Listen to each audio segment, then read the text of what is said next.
My name is Ian Walsh, and this is The Moment Money Matters with Hard Money Bankers. Joined with day two, Chris Summers here. And yesterday's question that we asked Chris was, what is the investor profile, or what do investors look for in buy and hold strategy in his areas, or what he's seen across the market? And today I want to ask the same question: what does a flipper look for, both in really high-end areas and maybe not so high-end areas? What are your clients typically after when they're looking at the numbers? Well, that's a very, very good question, and that market is extremely, extremely competitive. It's very hard to find these flips per se.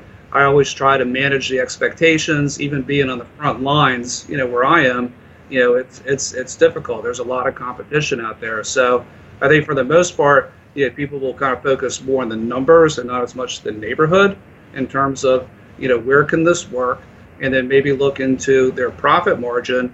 I have some investors that do this all the time. So like a profit margin could be a little bit lower. Some people, it needs to be a little bit wider. And then their selection of properties, might be zero. So I think to some extent, sometimes it's just good, taking a shot at something because it's so hard to get. And you can learn a lot more about this by going through the process in and of itself. If you make X amount, wonderful. If you do even better, even better. But sometimes the learning process itself is invaluable. Gotcha.